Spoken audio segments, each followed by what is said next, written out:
Good evening. Doop. Oh yeah, we got this theme song that I was doing, and we're still doing the theme song sometimes. But unless somebody really asks for the theme song, boo boo boo doo, I think is the name of it. No worries. All right. So, what are we gonna do tonight? We're gonna let the thing build an audience for me, and then we're going to talk about this week and some stuff and things. Those things and stuff now actually have a name. Oh, that's fine. My top 10 Dave Matthews Band works for me. There was a long week of stuff. This stuff happened again. Again, if anybody else wants to chime in, you can feel free. I'm just going to talk and doing this for posterity's sake, and of course to, prepare everyone if things go crazy. Anyway, let me get that out of the way. We've got this here and this here. Let me talk about what we're going to talk about tonight. We can do that while we're waiting for folks to get caught up if they're going to tune in. So you never know, right? Because this is one of those weird things, being the whole live stuff.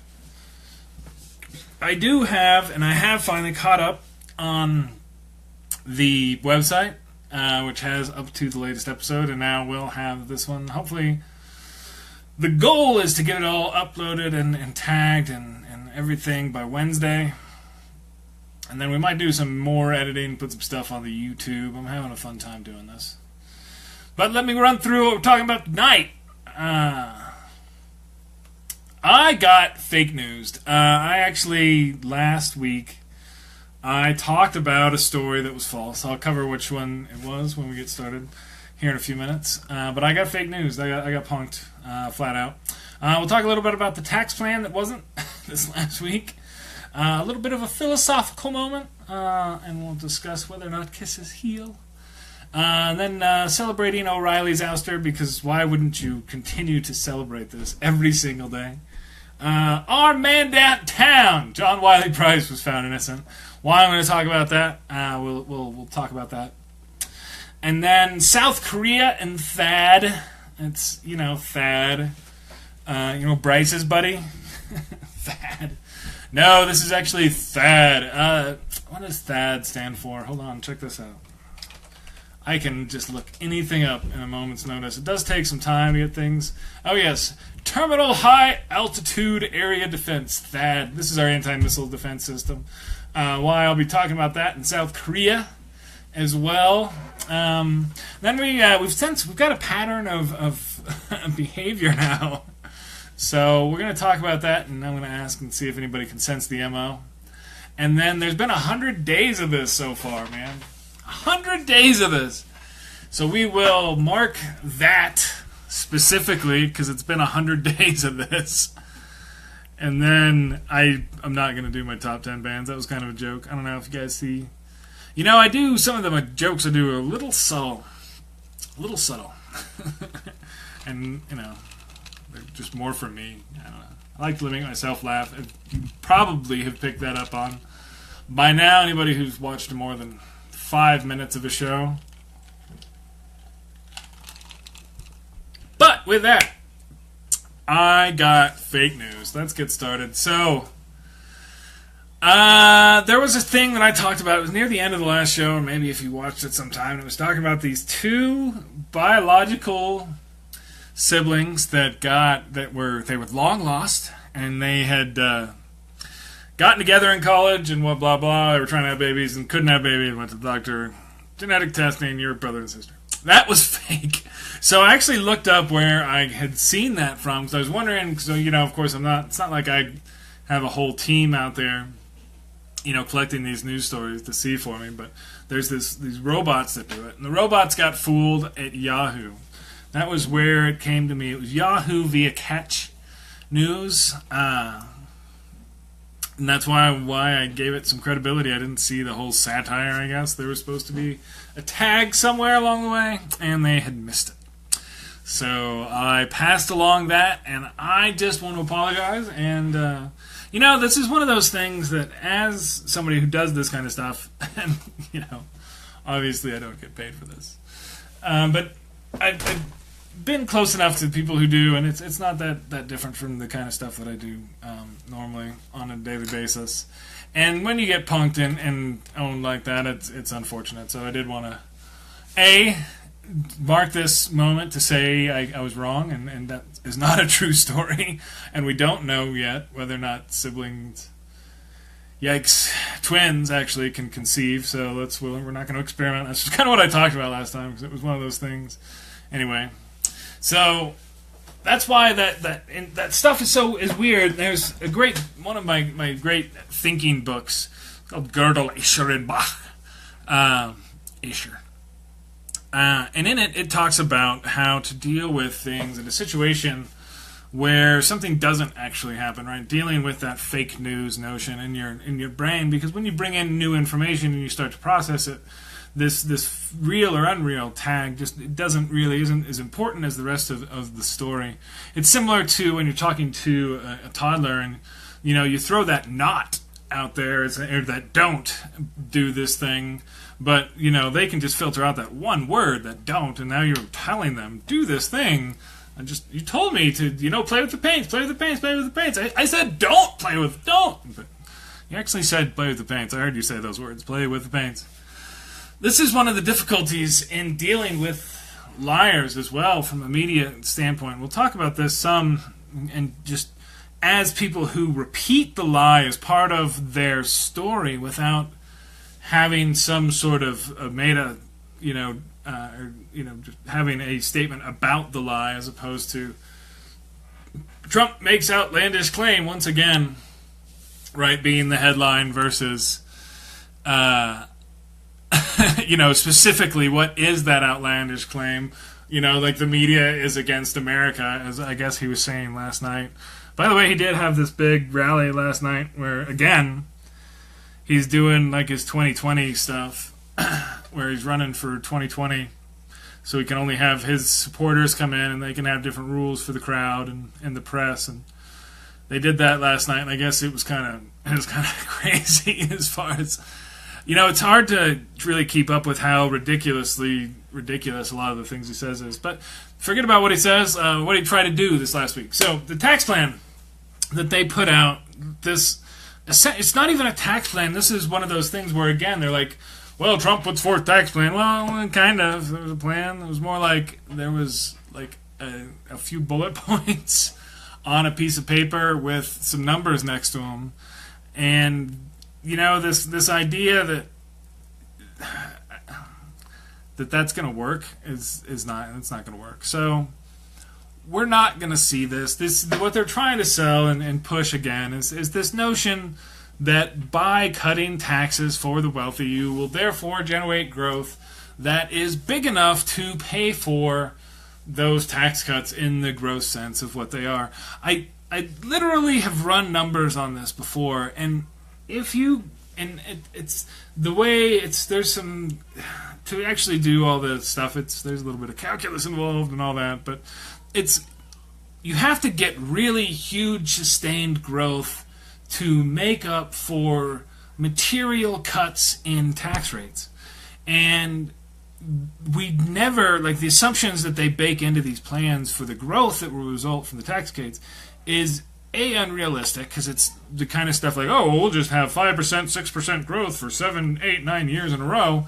And that's just, the business cycle doesn't work like that. We've got one of the world's largest two economies, and when you're growing 5% or 6% a year, that is, many billions, hundreds of billions of dollars in economic activity that have to be created and sustained year over year, right?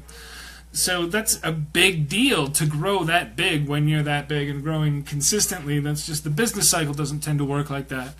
And we actually look to be at the tail end of what has been a rather, again, prolonged but unpronounced growth cycle after our big crash and pullback because of the way that the crash happened and because it attacked so many families' direct wealth. Again, most Americans' wealth in their family is in their home, and when you have a real estate crash, that slows things down quite a bit on the recovery. But anyway, so the idea that you can cut taxes again to stimulate this growth is not a new one. This has been around for my entire adult life.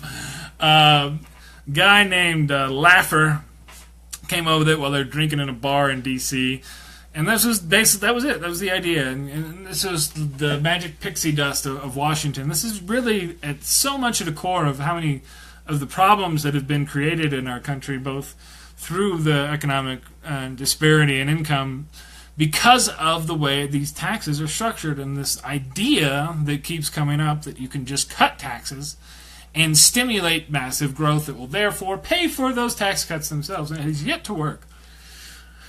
But now, speaking of things that aren't real and don't work, but people believe they do, this is kind of a theme that we're doing this evening. I don't know if you've picked up on that. But this has to do with something. This is a complete change of pace. So, yes, screech! We're going to change a little bit. Oh, wait. There was a couple other things that I wanted to talk about on the tax cut stuff. The tax cut plan that he put forward went nowhere in Congress. This is a big deal to rewrite the tax code. And if there's material changes again to the debt, and you want to run up debt for over a 10-year period, it takes a different threshold in the Senate, which will allow the Democrats to filibuster. Now, again, if they do I don't think Republicans will do the full-on super nuclear option, which completely just changes the Senate to a majority rules body, although they might. Again, they've already did that for judges, for Supreme Court judges, and Supreme Court judges rule on the actual final law on whether or not people can change the law like that. So they've kind of set the first domino in motion to really rewrite how things work. But even with that, the tax plan as they put forth went no place in Congress. So again, it was just another one of those big fails. One of the things that the part of the tax plan as put forward, and this has been a Republican wish list item for a long time, is the repeal of the estate tax. And the concept of the estate tax came forth because when, in the age of the robber barons, people realized that these great pools of wealth that were, unbalancing our democracy were just being passed down generation to generation, and nothing was changing. It was the same families and same money that just sat there and collected like a fetid pool of shit. Yeah, I'm a big fan of the notion, at least the metaphor of money is a bit like bullshit. It's great to spread around and make things grow, but if you keep it in one place and don't let it move around, it becomes fetid. And especially that kind of old money. And that was the whole point of the estate tax, to get this kind of economic engine rolling, where this money just doesn't sit around in these old houses or this old real estate, but then actually gets into the economy again. So the estate tax helps keep that happen above a certain amount. It's a significant, I believe 35-40% right now. But now it's currently at like $5.5 million inheritance. And the whole bullshit on the family farm thing, there's plenty of carve-outs for all that kind of functional capital kind of thing. So it really only hits like this very small number of people. Again, the tax plan as put forth by Trump was very beneficial to Trump himself and his family. Now, this is one of the funny things. If you think about, like, Ivanka and how she was over there and she got booed in Germany trying to claim that, oh, my dad loves families more than anybody ever, and, like, how can she, like, spew this bullshit? Realize one of the things that he's trying to do is cut the estate tax to zero, which would mean that all the money would flow just directly to her upon his timely or untimely death. Anyway, so that's why what would you do for $1 billion? That's one of those questions that is, always somewhat rhetorical in a sense, to get you a little bit to think, but in the political realm, it becomes a question that can be functional. And how hard would you lie? Whose ass would you kiss? What would you do? What would you say? What would you do for $1 billion when you have it sitting right there? And that's, the situation where she just, right, just go with it. Go with the flow and you get it all. Anyway, what would you do there, you person sitting at home? The two of you watching. Somewhere. But anyway, $1 billion. So anyway, yeah, the corruption is out of control in the graft. I still think the Office of Government Ethics is going to do some more things. But so the philosophical moment. So for my little kids, and this is one of those fun things, we definitely have taken them to this moment of this idea that you get a little boo boo, you get a little kiss, and that fixes it. And of course, as an adult, right, you're back, and this is kind of just getting into that kid thinking mode. You're not. Does that work? To what extent and how, when we do believe things, to just have that little thing to correct the notion and then so we can move on, right? Because there is this pain, this discomfort that happens. It's just a little scuff. It's not a big deal, but there's real tears and all that. You could just, get over it, but, a little kiss to fix it.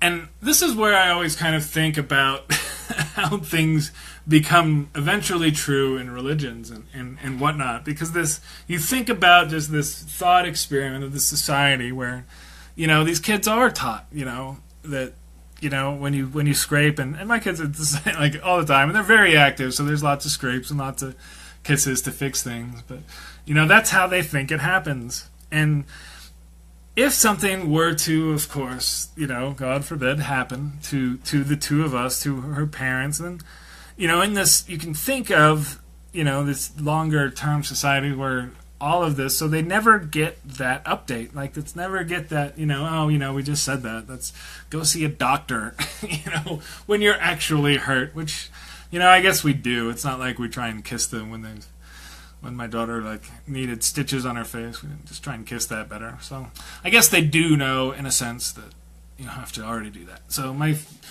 rhetorical kind of just fell apart a little bit, but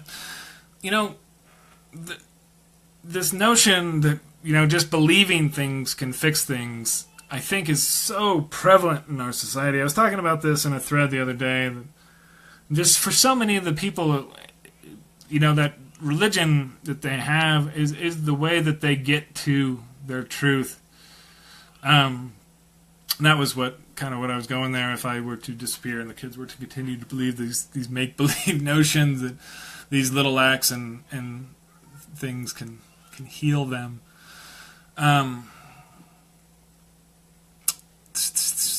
When folks find out that kisses don't heal, how much more will life hurt? Or does it? Does it hurt more when you learn that? When you believe that kind of stuff, when you're in that notion of, a little kindness can make it all go away, versus if you don't believe that. Or is that even a thing that matters whether or not you believe it? I have a question, and actually what I was going to talk about here, and I was weird how I was not sure how I was going to segue into this portion a little bit, but these are kind of those questions. What I was talking about was how, in a lot of the people in our society, how they get to truth is through their religious beliefs and through their faith, and it's not through the rigorous application of fact and skepticism. And we're seeing that pullback now. Right? Of course, you can pick 100 different lessons to take from this whole Trump phenomenon, but that's one of them, and we've seen that pullback. So we'll see how it goes back, when it goes back the other way, how hard it's going to go. But that's where those Supreme Court nominations and things like that's where they become so important, because you have this structural inertia that will stop things from swinging back so hard. All right, so got a little abstract there for a moment, but getting back on case now. I just want to take back for my viewer and whoever wants to watch this later Can we just all appreciate the fact that Bill O'Reilly is not on TV anymore? And the thing about it is, for this kind of, very topical programming, right? It's just fire and forget stuff. Just, this is so cheap. It's easier to actually do this than to sit down and compose and write something. I can, sit here and talk for 30 minutes, and it's way more content per se than if I were to actually sit down and try and compose, a good piece. Although maybe we'll do that a little bit, and maybe then I can read it to you real quick, but it'll be like 2 minutes. So this kind of stuff is actually really, really cheap media to generate. Because of that, it doesn't hold a lot of long-term value, all of which is a long way of saying that Riley will fade from public consciousness way faster than you would have thought possible. And the fact that 4 or 5 years from now, people will really be asking, who, what? Which is so good. Now, hopefully we can see, Matto maybe have something. I don't even have cable, so I don't really care about the whole cable thing. I wish if cable could all go away, I think it would make the country a little better, but I don't know. It's who knows at this point exactly what the right answer is, but I think he's going to stay gone, although I think he's going to go to maybe the new Trump network or whatever, or maybe Breitbart will pick him up, or the Blaze. I wouldn't doubt. So I don't think he's going to go away, but it's a big, big blow to Fox, and that's one of those great things. It's one of those, if you're sad, you just be like, at least Bill O'Reilly's not on TV anymore. There's just nastiness to him, and I think there is talent is a real thing, and he had talent. And I hate, that's what he used it for. So good to see him gone. But, I do think you're right, Joe. I think he's going to... We have to hope he stays gone, because I think he's going to be bad. So, in Dallas, real quick, John Wiley Price, who is our man downtown, was found innocent. This goes back... This is kind of one of my just Facebook feud hilarious things. I don't know if you saw this thread about this, but... He's a guy. This is one of the first. He was the first black city councilman in Dallas, and he's been there since 1985, which is 32 years now, which is a long time. Basically, this case was about corruption and getting paid off. They didn't have any good evidence, so he got off. Basically, what he was doing is the same thing that good old boys have been doing in Dallas for a long, long, long, long time. But some people, you can't do it without getting charged. Black people, sorry. So he's been just like this kind of, in Dallas at least, like this kind of, I don't know, what are they called? Oh, what are those things? The strips, I want to say asbestos strips, but they're not. Where you check to see if something is acidic or basic. You guys know what I'm saying. Anyway. Oh, why can't I think right now? I don't know. It's late. It's Sunday. But he's always been one of those kind of things where you can test and see if somebody's really racist or not. You find out, what do you think of John Wiley Price? Oh, he's the worst ever. Oh, yeah. Why do you... Litmus test. There she is. Thank you. Perfect. He's a good Dallas litmus test for racists. So you can check out that thread. But anyway, he was found innocent for doing what white politicians have been doing for a long time. He might get himself in trouble later. But anyway, that was the final thing for a big, just a big long discussion from years ago. And that was the final bit of it. Because we talked about when he was being investigated and all that. And I think even the first thing, because this is Facebook now has been going on for 7-8 years now. So I've had running conversations with people for a long time. Oh, that's good stuff. I love my water. So, South Korea and THAAD. So, this is one of the, just stupid dummy face president things. So, he's well, yeah, we're doing this stuff in North Korea. We're going to put these missile systems in South Korea, and we're going to make South Korea pay for it. It's like $1 billion. They're going to pay for it right now. And they're like, what? What are you talking about? This is, you guys pay for this. This is we don't. And so then, of course, we had to clear it up, and then McMaster, I put the comment on it was great. This PR spin that they put on this is pretty good. I mean, like, this is pretty good. Let me see if I can find it. I did it just earlier today. Here you go. National Security Advisor H.R. McMaster explained that the recent statements by President Trump were made in a general context in line with the U.S. public expectations on defense cost burden sharing with allies. Basically, like, this guy's been saying that people, he wants other people to pay for stuff, so that's what he was talking about. We're not going to actually make you pay for it. We got it. It's just so ridiculously bad. But that was just like this last week example. Now, we've got 100 days, right? We're 100 days in. And so I'm going to go through this fairly quickly because I've been going a little while long and I want to watch a movie. But let me see if you can sense this an MO, the modus operandi, right? So North Korea brings all the Senate in, sends a carrier group over there, doesn't send it, or maybe the carrier group's going there, I don't know, maybe, and then nothing. Plans to repeal the OCA, replace it with something better. It's going to be the best. You'll love it. Oh, it's awesome. Everybody's going to love it. And then nothing. Oh, tax cuts. Oh, biggest tax cut in history. It's going to be, the greatest. You're going to love it. It's going to be awesome. And everybody's going to be greatest. Love it. Biggest growth. And then nothing. Oh, no, border wall. No, we're going to be biggest, greatest border wall everywhere. Mexico's going to pay for it. All that. And then nothing. Oh, China. Well, yeah, I'm going to name them a currency manipulator. We're going to get them right in line. We're going to just totally get them guys. Yeah. And then nothing. Oh, NAFTA. I'm going to totally get out of NAFTA. I mean, it's going to be like, and then they're going to want to be like, and that's going to be, and then nothing. Oh, well, the whole Paris climate agreement. Well, that. I'm just going to get out. We're going to be like, we're going to do it our own. And then nothing. Oh, the Iran nuclear deal. Oh, we can do so much better. Oh, we're going to be like, we're going to just make it so much good. And then they're going to be, and then nothing. Oh, Hillary. Oh, lock her up. And then nothing. I mean, all the guy's got is bluff and blame and bolster and blather and bullshit. Bluff, blame, blather, bullshit.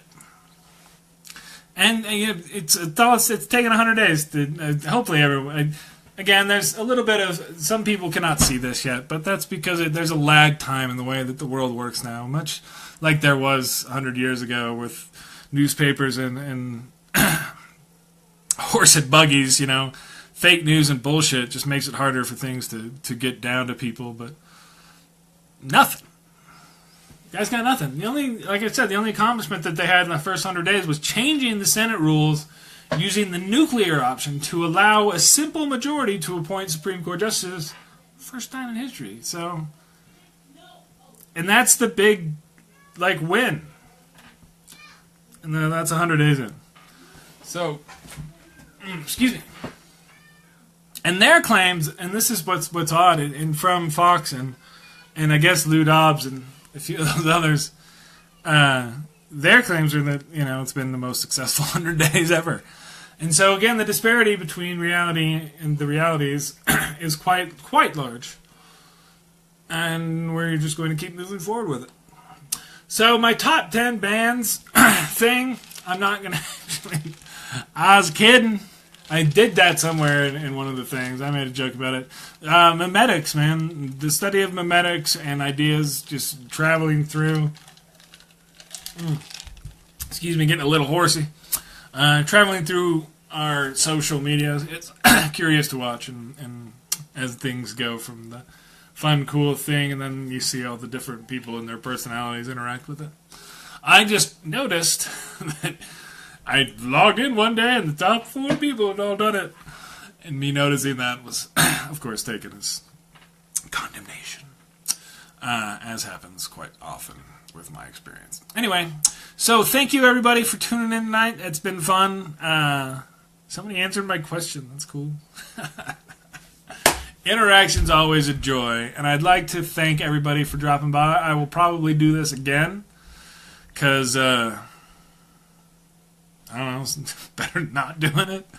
And having this kind of record go back, like I said, I got everything up on the website, and I'll put this one up too, so I've got a little bit of a history going, and that'll be useful for posterity, I guess, and those beyond us and behind us. So stay strong, stay happy, and keep fighting for what's right and good, and I'll see y'all next week. Peace out, yo! Good night!